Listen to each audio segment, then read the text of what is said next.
አንድ አንድ ከዚሁ ጋር የሚተሳሰር ስለሆነ አንድ ነገር ላንሳ። አሁን እኔ ተከታታዮቻችን በመላ ዓለም ያሉ ተከታታዮቻችንን የምጠይቀው አንድ ጥያቄ አሁን ከማነሳው ነጥብ ጋር በጣም ስለሚተሳሰር ነው። እስካሁን በአብይ አህመድ የስልጣን ዘመን ከአብይ አህመድ ጋር ሰርቶ በጎ ህብረተሰባዊ ግብ ያሳካ አንድ ቡድን ወይም ግለሰብ አለ ወይ ብዬ መጠየቅ እወዳለሁ። እስካሁን ድረስ ባለው የስልጣን ዘመኑ ከአብይ አህመድ ጋር ሰርቶ በጎ ህብረተሰባዊ ግብ ያሳካ አንድ ቡድን አለ ወይ ብዬ መጠየቅ እወዳለሁ። በጎ ህብረተሰባዊ ግብ የምለው ያ የከፋ ግብ ያሳኩ አሉ። ለምሳሌ የትግራይ ህዝብ ይጨፈጨፍልናል ብለው ከአብይ አህመድ ጋር የሰሩና ያንን ማድረግ የተሳካላቸው ሰዎች አሉ። በግል ደግሞ ብንጠጋው እንጠቀማለን ብለው የተጠጉትና ገንዘብ ያገኙ ሰዎች አሉ። ግን በጎ የሚባል ህብረተሰባዊ ግብ ከአብይ አህመድ ጋር ተጠግቶ ያሳካ አንድ ግለሰብ ወይም ቡድን አለ ወይ? እስካሁን አለ ብዬ አላምንም። እኔ ካለ ይምጣ። ግን ይህንን ከአብይ አህመድ ጋር መስራት የሚባልን ነገር የምናነሳው ለምንድን ነው? ጌታቸው በተደጋጋሚ ይህንን ውሳኔ የወሰነው ፕራግማቲክ ስለሆነ ወደፊት የትግራይን ህዝብ በህወሓት አጠቃላይ ቁጥጥር ስር በመውደቁ በህወሓት አጠቃላይ ቶታሊቴሪያን የሆነ ቁጥጥር ስር በመውደቁ በትግራይ ህዝብ ላይ በህወሓት ምክንያት ስቃይ በመምጣቱ ውድመት በመምጣቱ ምክንያት ፕራይዴን ውጬ ከአብይ አህመድ ጋር ሰርቼ በጎ ነገር ለመፍጠር ነው የሚል ክርክር ከዚህ ቀደምም በተደጋጋሚ ስለሚያነሳ በዚህም ቃለ ምልልስ ላይ ስለጠቀሰው ነው። አሁን ይህንን ነጥብ እንየው። ጌታቸው በሶስት ከፍዬ ሊየው። መጀመሪያ ካራክተራይዜሽኑን እንየው። ካራክተራይዜሽን ማለት ጌታቸው እኮ ይሄን እያደረገ ያለው አንደኛ በጦርነቱ ወቅት እንደነ ደብረ ጽዮን አይነቶቹ ነገ እንደራደራለን ብለው አስበው ከመናገሩ ተቆጥበው ጌታቸው ያለውን ሁሉ መድቦ ስለተፋለመ ነው አሁን የትላንትና ንግግሩ ችግር የሆነበት። ሁለተኛ በትግራይ ያሉት ሰዎች ህዝቡን አሳልፈው እየሰጡት ስለሆነ የሚሻለኝ ህዝብ የምጠቅመው በዚህ መንገድ ነው ብሎ እየሰራ ነው። ሶስተኛ ፖለቲከኛ ነው እና ለምን በጌታቸው ጫማ ገብተን ማሰብ ይሳነናል የሚሉ ሰዎች አሉ። አርጊውመንታቸውን መጀመሪያ በትክክል ማቅረብ ያስፈልጋል፣ ፍሎውን ከማሳየት በፊት ብዬ ስለማምን ነው የማነሳው ነው ጌታቸው። እና መጀመሪያ እኔ የምጠይቀው ጥያቄ ምንድን ነው? የሞት እንረዳው ጌታቸውን እየተባለ ነው። እሱና ጓዶቹ ጠርተው መርተው ባካሄዱትና በአከናወኑት ጦርነት ምክንያት የሞቱትን ሰዎች ማን ይረዳቸው? አካላቸው የጎደለውን ሰዎችስ ማን ይረዳቸው? ቤተሰቦቻቸውን፣ ወንድም እህቶቻቸውን፣ ልጆቻቸውን፣ አጎት አክስቶቻቸውን፣ አያት እናቶቻቸውን ወይ አባቶቻቸውን ያጡትንስ ሰዎች ማን ይረዳቸው?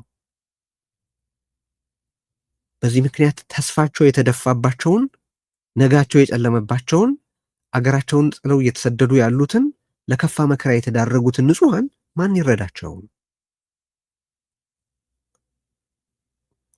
ሁለተኛ ፖለቲከኛ እኮ ነው።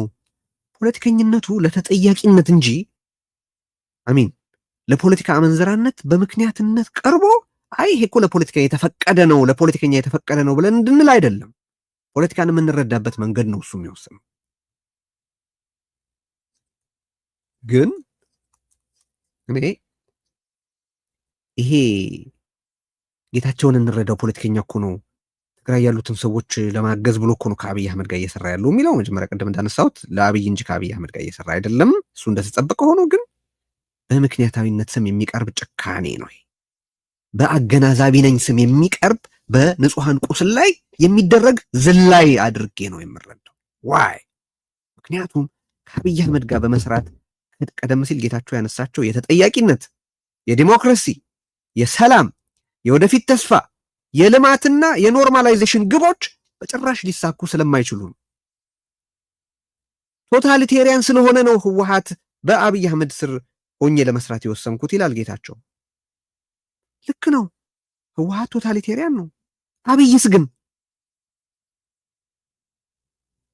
ከአብይ ጋር ሆነህ ዴሞክራሲን መውለድ ትችላለህ፣ ማዋለድ ትችላለህ።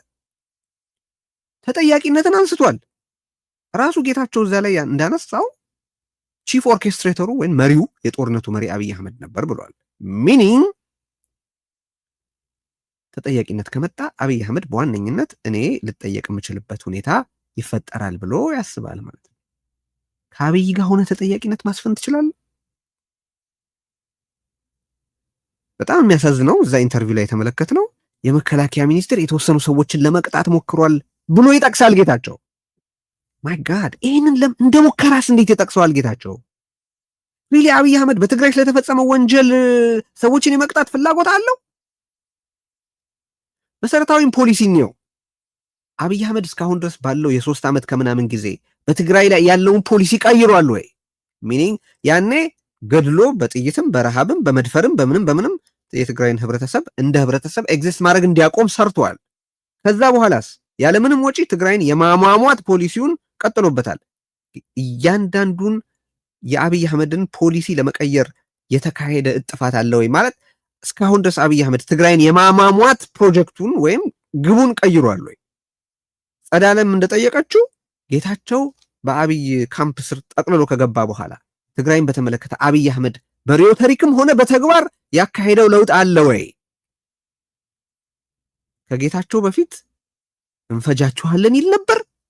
ጌታቸውም አብይ ካምፕ ውስጥ ከገባ በኋላ ያንኑ ተመሳሳይ ነገር ፓርላማ በቀረበ ቁጥር አጋጣሚ ባጎኛ ቁጥር እያለ ነው። ከጌታቸው መግባት በፊት ጀነራሎቹ ይፎክሩ ይዝቱ ነበር። ጌታቸው አብይ ካምፕ ውስጥ ከገባ በኋላም ያንኑ ቀጥሎበታል። ምን ጸዳለ እንደጠየቀችው what have you achieved so far የሚል ጥያቄ ነው አይደል? ምን አቺቭ አድርጓል ጌታ? አቺቭ ሊያደርግም እኮ አይችልም። እኔ ፕሪቴንሽኑን ያቁም። በቃ ሐሳቤን ለውጫለሁ። ከዚህ በኋላ እኔ እስከ ፖለቲካውን ለቅቄ እስከምወጣበት ጊዜ ድረስ ከአብይ አህመድ ጋር መስራት ወይም በፌደራል መንግስት ውስጥ የአገሬ ውስጥ ያለ መንግስት ነው። በአገሬ መንግስት ሲቪል ማነው በአገሬ ቢሮክራሲ ውስጥ ገብቼ የምችለውን ነገር አስተዋጽኦ አድርጌ ከዛ በኋላ ወደ ከፖለቲካው እወጣለሁ ምናምን ማለት ይቻላል። ግን ለትግራይ ህዝብ ጥቅም ስል ነው ይህንን እያረኩ ያለሁት የሚለውን ፕሪቴንሽን ያቁመው ነው። ቢካዝ እውነት ስላይደለ እናውቀዋለን ሁላችንም አይደለ? የአብይ አህመድ ህገ መንግስታዊ ግዛት የትግራይን ህገ መንግስታዊ ግዛቶች ለመመለስ ይፈቅዳል። አብይ አህመድ ተጠያቂነት እንዲመጣ ይፈቅዳል። አብይ አህመድ ትግራይን ብቻ ሳይሆን በተቀረው የኢትዮጵያ ክፍል ውስጥ ሰላም እንዲሆን ይፈቅዳል። አብይ አህመድ ትግራይ ውስጥ ብቻ ሳይሆን በየትኛውም የኢትዮጵያ ክፍል የዲሞክራሲ ሽታ የዲሞክራሲ ጭላንጭል እንዲኖር ይፈቅዳል። ይህንን ጸረ ሰላም፣ ጸረ ዲሞክራሲ፣ ጸረ ልማትና ጸረ ማናቸውን በጎ ግብ ከሆነ ግለሰብ ጋር በመስራት ትግራይ ውስጥ ቶታሊቴሪያን ያልሆነ ደህና አመራር ያለው አሜን የተሻለ የሚባል የተረጋጋ ህይወት፣ ደህና የሚባል ተስፋ የሚሰጥ ልማት እንኳን ማረጋገጥ ማስጀመር ይቻላል። እነዚህ ግቦች ናቸው እንግዲህ የትግራይ ጥቅሞች እነዚህ ናቸው። የማናቸውም ህብረተሰብ ጥቅሞች ናቸው እነዚህ። ግን አሁን ስለ ጌታቸው እያወራን ስላለ ስለ ትግራይ እየተነጋገርን ስላለ ዴሞክራሲ ካልተቻለ፣ ተጠያቂነት ካልተቻለ፣ ሰላም ማምጣት ካልተቻለ፣ ልማት ማስጀመር ካልተቻለ፣ ደህና አመራር መፍጠር ካልተቻለ ጌታቸው የሚጠቅሳቸው ህወሓት ቶታሊቴሪያን ስለሆነ ህወሓት የትግራይን ህዝብ ለስቃይ ስለዳረገ ህወሓት ጸረ ዴሞክራሲ ስለሆነ ህወሓት ሌሎች ነገሮችን ስለሆነ ነው ያንን ያደረግኩት ሲል ከአብይስ ጋር ሆነ ያንን ማሳካት ትችላለህ ወይ የሚለው ጥያቄ ይመጣል እንጂ ህወሓትን በተመለከተ ባለው ትንተና ከጌታቸው ጋር እስማማለሁ ነው ነገራችን።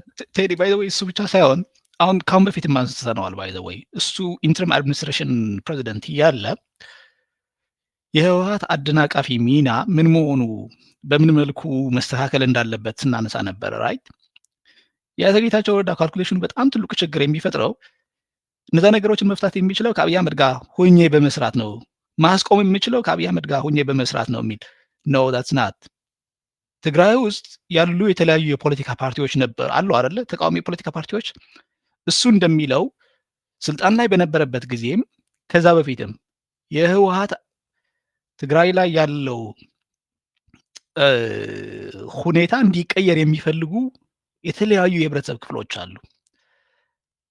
ኢማጂን እነዛ የፖለቲካ ፓርቲዎችን የማህበረሰብ ክፍሎችን አስተባብሮ ኢቭን ከፕሬዝደንትነት ከለቀቀ በኋላ ነው የምልህ አስተባብሮ የተሻለ ራዕይ ቀርጾ ለትግራይ ለውጥ ማምጣት ህወሓት ከስልጣን እንዲወርድ ወይም እንዲወገድ ማድረግ ነበር የሚቀለው። ኦር ማህበረሰቡ ያሉት አማራጮች 2 አማራጮች ብቻ ናቸው።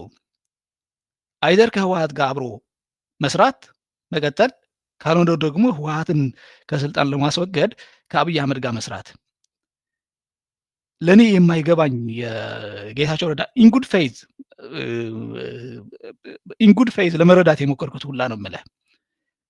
እስኪ ይህንን ኢንተርቪው እንደገና ላዳምጠው ብዬ ደጋግሜ ያዳመጥኩት። አንድ የስነ ልቦና ባለሙያ አለ፣ ካርል ሮጀርስ ይባላል ሰውየው። እና የኢምፓቴቲክ ኢመርዥን የሚሉት በሰውየው ጫማ ሆነ ነገሮችን ለማየት፣ ለመስማት፣ ለማዳመጥ ኤኒ ካይንድ ኦፍ ጀጅመንትን ሳስፐንድ አድርጎ ማለት ነው። ጌታቸው ረዳ ለትግራይ ህዝብ ኢንተረስት ከልቡ ተጨንቆ ከአብይ አህመድ ቀርቦ መፍትሄ ለመፈለግ ቢፈልግ ኑሮ ልክ ከፕሬዝደንትነቱ እንደተባረረ የመንግስት ባለስልጣን ነው አይደለ? የዛኔ የመንግስት ባለስልጣን ነበረ። ኢንተርናሽናል ኮሚኒቲውም ዋደቨርም ይሰሙታል፣ ያዳምጡኛል የሚል እምነት ነበረው። ይህንን መንግስት ወደ ቦታው መመለስ ነው ያለበት። ህወሓት እያደረገው ያለው የኔ የቀድሞ ጓደኞች እያደረጉት ያሉት ትክክል አይደለም። ኢንስቴድ ኦፍ ጎይንግ በአብይ አህመድ ፔሮል ውስጥ ገብተህ ለዛውም ደግሞ ራሱ እንዳስቀመጠው ሌት አሎን ትላልቅ የትግራይን ኢንተረስት በሚመለከት የአብይ አህመድ ጆሮ አግኝቶ የፖሊሲ ለውጥ ለማስደረግ የሚያስችል አቅም ይቅርና እሱም ራሱ እንዳመነው አንድ ፖሊሲ እንኳን የኢትዮጵያ ፖሊሲ እንዲቀረጽ እንኳን ኢምፓክት የማድረግ አቅም የለው። ሶ ለኔ ኢሉዥኑ አሁን በውስጡ ላይ ያለው አንድ በጣም ግልጽ መሆን ያለበት ጌታቸው ረዳ በጦርነቱ ተሳትፎ የሚቻለውን አድርጎ የመጣ ሰው ነው። ልክ ከአብይ አህመድ ጋር ደምሮ ካሪ ነው ምናምን ነገር የሚባል አይሰራም። ሃውኤቨር ግን እሱም ራሱ ይለው እንደነበረው አንዳንድ ጊዜ ወደ ሲኦል የሚያመሩ መንገዶች በጥሩ ኢንቴንሽን የተቀረጹ ናቸው ይባላል አይደል? በእንግሊዝኛ ጠረጋሉ። የጌታቸው ረዳ ነገርም እንደዛ ነው የሆነብኝ ለኔ። አንደኛ ከሞራሊቲ አንጻር ይህን እሱን እያራመደው ያለውን አስተሳሰብ ሞራላዊ ልዕልና አሸክሞ ከአብይ አህመድ ጋር መስራት ሪጋርድለስ የመጣንበት ከባድ መንገድ ቢሆንም ፍሉድ ፍሌክሲቢሊቲ ስለሚያስፈልግና ነገሮችን በአግባቡ ተርግሞ ለትግራይ ህዝብ ጥቅም መቆም ስለሚያስፈልግ ይሄን የወሰድኩት ራፍ ቢሆንም የመረረ ፕራግማቲዝም የሚያስከትል ቢሆንም ይህንን ወስጃለሁ። እኔ ይህንን መንገድ መከተል ከጀመርኩ በኋላ ደግሞ እነዚህ ለውጦች መምጣት ጀምረዋል። ከትራንዚሽናል ጀስቲስ አንጻር ሊሆን ይችላል። አንተም ቴዲም እንዳነሳው ወለጋ የነበረው ጦርነት ይብሳል ከትግራይ ጦርነት ያለ እኮ ነው በቅርቡ አብይ አህመድ የህዝቡን ፔይን ኢቭን ኖሚናሊ እንኳን በሚያደርጋቸው የቴሌቪዥንም ሊሆን ይችላል የተለያዩ ውይይቶች አይተህ ከሆነ ከዕቁብ እኮ አይቆጥረውም። ኦልዌይስ ወደፊት የሚያመጣው የህወሓትን ወይም ደግሞ የዛ ስልጣን ፈላጊና ነገር የሚላቸው ኃይሎችን ፍላጎት ብቻ ነው እንጂ እሱና የእሱ አጋሮች ትግራይ ላይ ያደረሱትን ኢቭን የአንዱ የትራንዚሽናል ጀስቲስ የመጀመሪያው የጉድ ፌዝ ተጠያቂነት እኮ የማህበረሰቡ በደል በአግባቡ ሪኮግናይዝ ታደርጋለህ ወይ? ከዛ በኋላ ማህበረሰቡም ለአንተ ሪኮግናይዝ እያደረገ ይሄዳል። ሶ ለእኔ የብሊቭ ሚ ፖለቲካ እንደማይሰራ መህዲ ሀሰንም እኔ በጣም ያስደሰተኝ ጌታቸው ረዳ ቢሊቭ ሚ መናገር እችላለሁ፣ ጉድ ፌዝ አለኝ፣ ጉድ ኢንቴንሽን አይሰሩም እነሱ እንደ ሰው አይደለም። አሁን ጌታቸው ረዳን እየተጠራጠርኩት ያለሁት እኔ አብይ አህመድ ከሚባል የአንድ ሀገር መሪ የራሱ ስቴት ኢንስቲቱሽንስ ስትራክቸርስ ሚሊተሪ ፖሊስ ዋትኤቨር ፓወር ያለው ላለፉት 3 ዓመታት የፕሪቶሪያ ውል አግሪመንት ኦኬ እየሰራ አይደለም። ያንን እያደናቀፈው ያለው ደግሞ ህወሓት ነው ኦፍ ኮርስ። እኛን ግን እንደ መንግስት እሱ እንደሚለው እንደ ትልቅ መንግስት ለህዝባችን እንጨነቃለን። ሌላ ሶስተኛ መንገድ የትግራይ ህዝብን ተጠቃሚ የሚያደርግ የፕሪቶሪያ ውል አግሪመንት በአግባቡ ተፈጻሚ እንዲሆን የሚያግዝ እንቅስቃሴ ጀምረናል። ያንን እንቅስቃሴ የትግራይ ህዝብ ወደ ፌዴሬሽኑ የሚመለስበት፣ ትራንዚሽናል ጀስትስም የሚጀመርበት፣ ዌስተርን ትግራይም ሆነ ሌሎች አካባቢዎች የተፈናቀሉ ወገኖች በአግባቡ እነሱን እንደ ፓንድ መጠቀም ሳይሆን ሴኪሪቲያቸው ተጠብቆ ወደ ቦታቸው መመለስ የሚጀምሩበት ይሄንን ሮድማፕ እያቀረብን ያለ ነው ብሎ አብይ አህመድ መጥቷል። ከጌታቸው ረዳ ከሚሰራ ባለፉት 1 ዓመታት እንደዛ አይነት ነገር ማሳየት ጀምረዋል አብይ አህመድ። ለኔ በዛ ኢንተርቪው በደንብ ያስደሰተኝ አንድ ነገር ቢኖር ለወደፊትም ነው የምልህ ህወሓትን የጠላ ማንኛውም የትግራይ ፖለቲከኛ ተመሳሳይ የሆነ ስህተት ለዛም ደግሞ በህወሓት ውስጥ የነበረ ከፍተኛ ውሳኔዎችን በመወሰን የራሱን ድርሻ ያበረከተ ሰው እንደዚህ አይነት ፍሉድ የሆነ ፍሌክሲቢሊቲን ያለው ፕራግማቲዝም በመከተል ህወሓትን ከስልጣን ማስወገድ ይቻላል። ህወሓት ከስልጣን ማስወገድ የሚቻለው ከአብይ አህመድ ጋር በመስራት ነው። ይህንን ሀሳብ ለትግራይ ህዝብ ነው የምትሸጠው? ባይዘወይ ለማን ነው የምትሸጠው? ለኢንተርናሽናል ኮሚኒቲው ነው ወይ ለብልጽግና ሰዎች ነው? ለትግራይ ህዝብ ነው አሁን እየሸጥከ ያለው? ህወሓትን ማስወገድ የሚቻለው ከአብይ አህመድ ጋር በመስራት ነው።